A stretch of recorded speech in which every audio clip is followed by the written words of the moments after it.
Jai Hind students, welcome you again in your GK class. Today we are going to start our chapter that is Jam session, page number 54.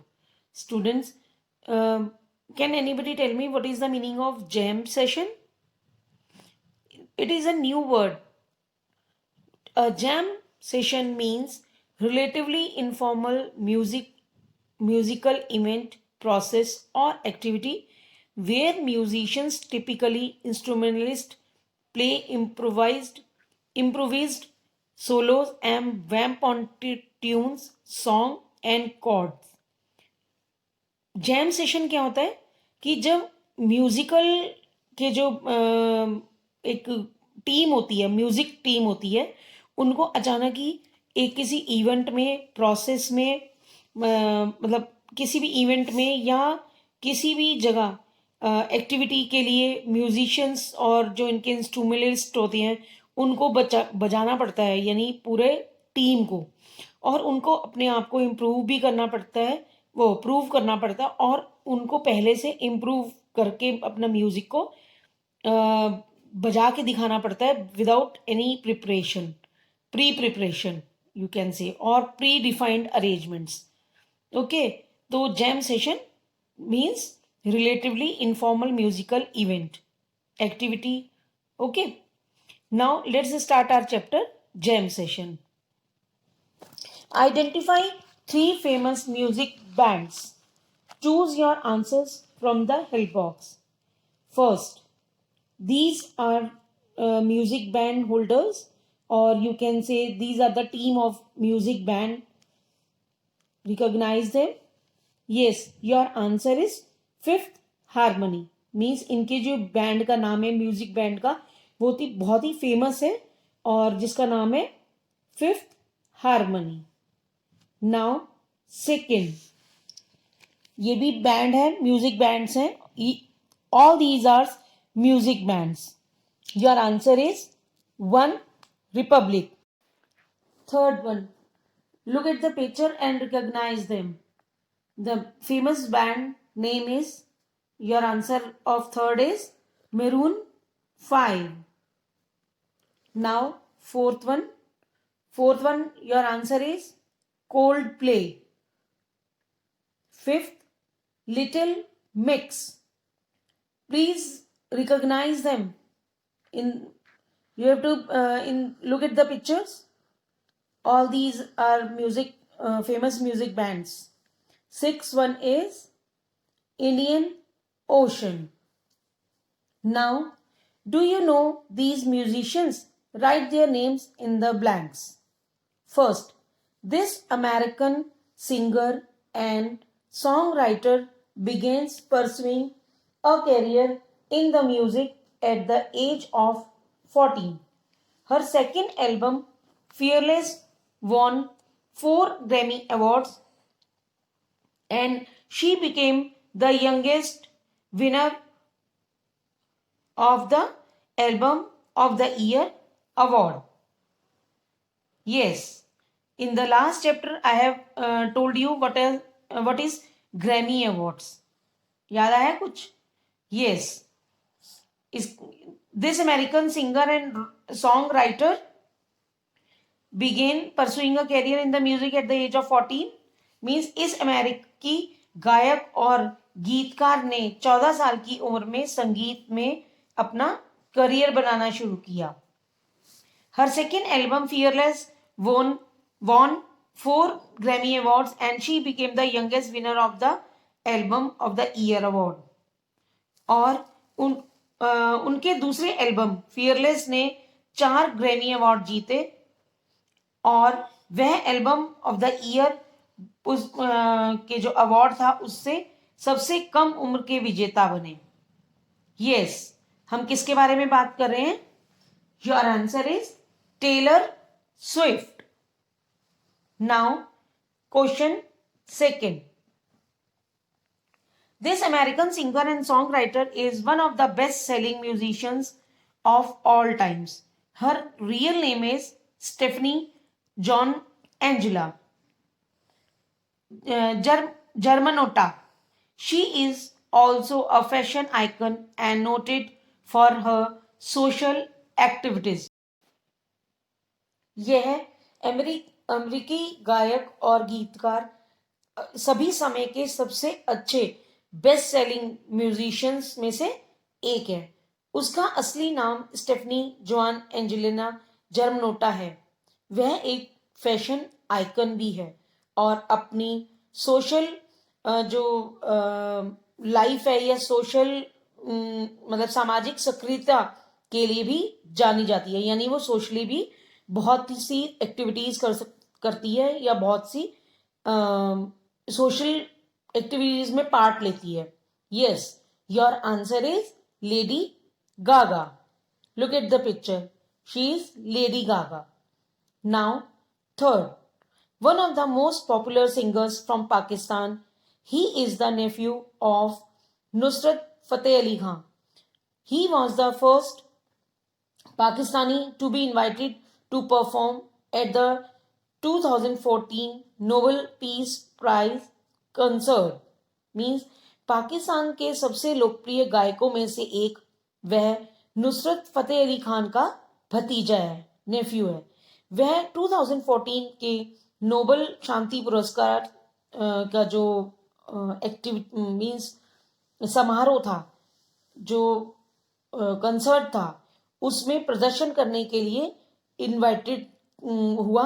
उसको आमंत्रित किए जाने वाले पहले पाकिस्तानी थे।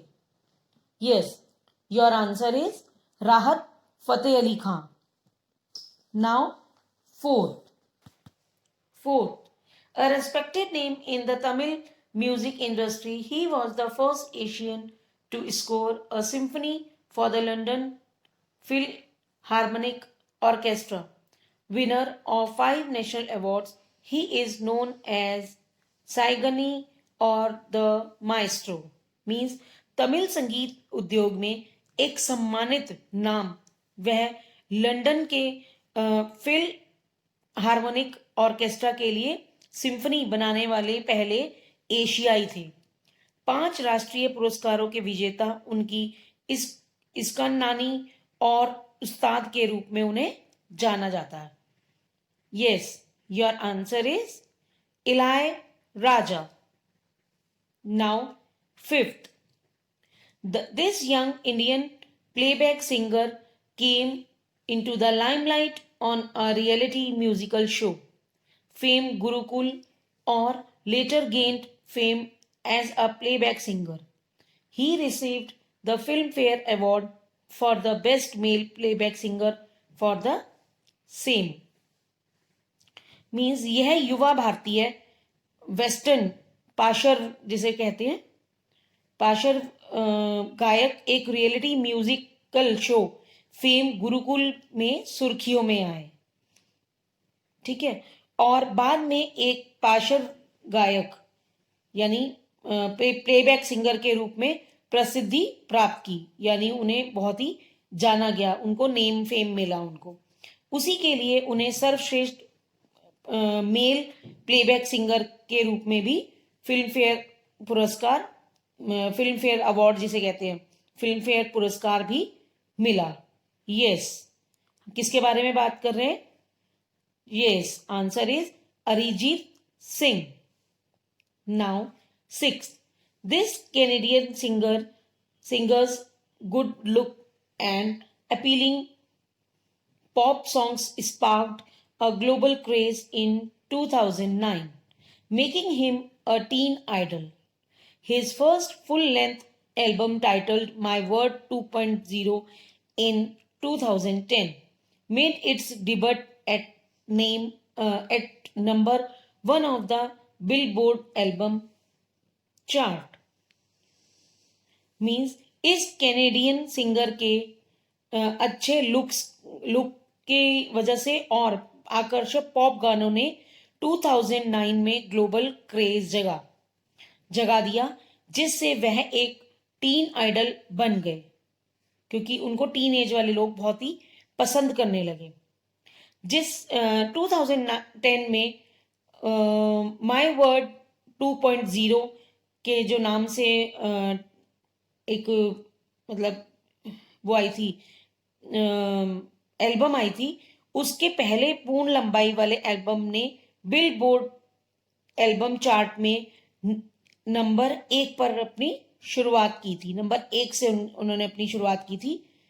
ठीक है, yes, answer is Justin Bieber. Now seventh, he is the only artist in the history of Grammy Awards to win 5 or more awards in 3 separate years. वह 3 अलग अलग ईयर्स में, अलग अलग वर्षों में 5 या अधिक अवार्ड जीतने वाले ग्रैमी अवार्ड्स के इतिहास में एकमात्र कलाकार हैं। मीन्स उन्होंने जो लगातार 3 साल अपना अलग अलग वर्षों में 5 या अधिक पुरस्कार उन्होंने जीते इन 3 सेपरेट ईयर्स। ठीक है, तो वो एक ऐसे कलाकार है जिन्होंने ये सब ग्रैमी अवार्ड जीता और इतिहास में और हिस्ट्री में, आर्टिस्ट की हिस्ट्री में अपना नाम कमाया। Yes, answer is Steve wonder. Now eighth one, this famous Indian singer musician do have composed music for movies like Chennai Express, Student of the Year, Bang Bang, Happy New Year, Sultan and Fan.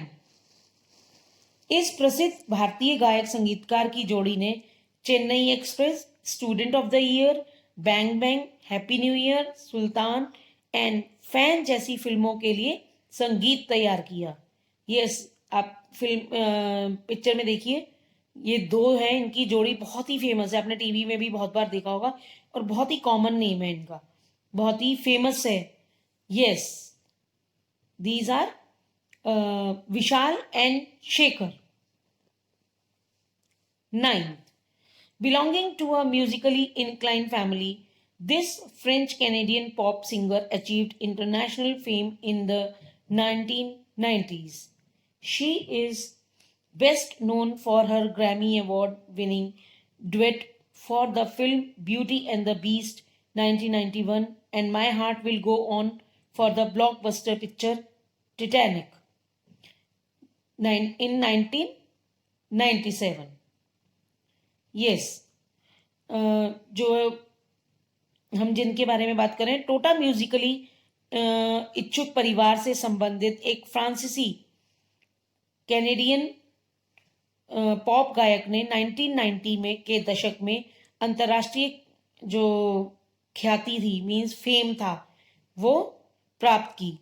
वह film beauty and the beast 1991 के लिए अपने Grammy award के जो विजेता युगल के लिए सबसे अच्छी तरह से जानी जाती है।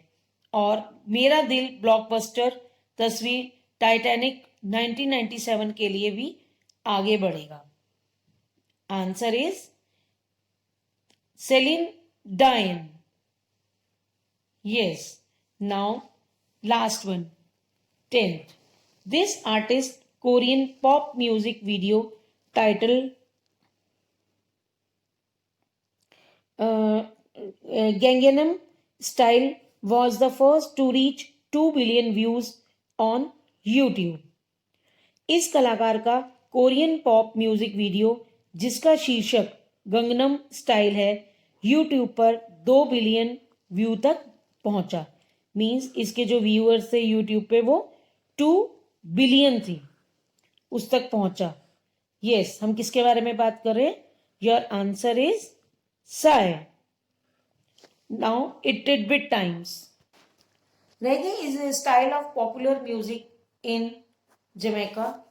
Reggae song lyrics deal with many subjects such as religion, love, peace, poverty, injustice, and other social and political issues.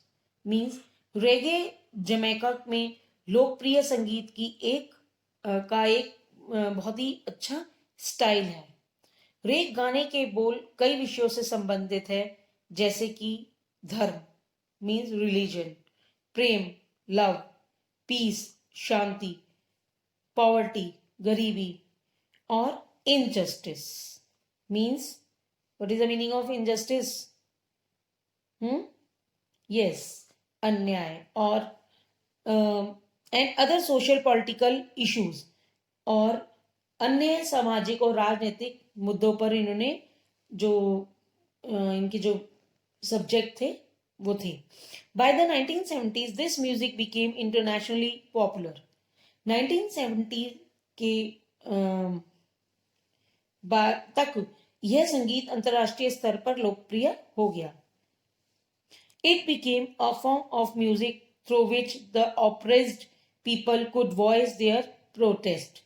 यह संगीत का एक ऐसा रूप बन गया जिसके माध्यम से जो ऑप्रेस थे, मतलब उत्पीड़ित लोग थे, अपने विरोध को आवाज दे सकते थे, यानी प्रोटेस्ट कर सकते थे, अपनी आवाज को किसी के खिलाफ उठा सकते थे.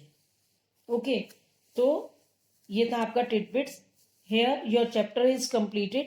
Have a nice day.